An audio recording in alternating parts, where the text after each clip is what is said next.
এবার মার্কিনীদের জন্য বড় সুখবর দিলেন দেশটির বর্তমান প্রেসিডেন্ট ডোনাল্ড ট্রাম্প। গত সপ্তাহে দেশটিতে ক্ষমতাসীন রিপাবলিকান পার্টি একের পর এক নির্বাচনে খারাপ ফলাফল করে। এর পেছনের কারণ হিসেবে সবাই ডোনাল্ড ট্রাম্পের অতিরিক্ত শুল্ক নীতিকে দায়ী করে আসছিল।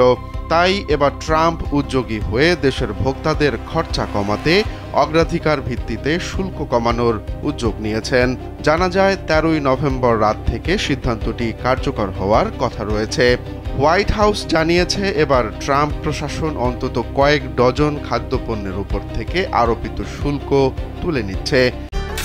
নিন মজাদার গোলমার্ক পপস, কুরমুরে বাইটে ফুরফুরে লাইফ। এই পণ্যগুলোর মধ্যে রয়েছে কফি, কলা, অ্যাভোকাডো, টমেটো ও গরুর মাংসের মতো খাদ্যপণ্য, কারণ এগুলো যুক্তরাষ্ট্রে পর্যাপ্ত পরিমাণে উৎপাদন হয় না। এর আগে ট্রাম্পের বিরুদ্ধে দ্রব্যমূল্যের দাম বাড়ার একাধিক অভিযোগ জানানো হলেও তিনি এটিকে বারবার কনজব বলে উড়িয়ে দিয়ে আসছিলেন। মার্কিন শ্রম দপ্তরের সাম্প্রতিক এক প্রতিবেদন বলছে দেশে খাদ্যপণ্যের দাম গত এক বছরে প্রায় 2.7% বেড়েছে। বিশেষজ্ঞরা বলছেন বাড়তি শুল্ক ব্যবসায়ীরা প্রায়ই ভোক্তাদের উপর চাপায়, আর সেই চাপ থেকেই বাজারে পণ্যের দাম বাড়ে।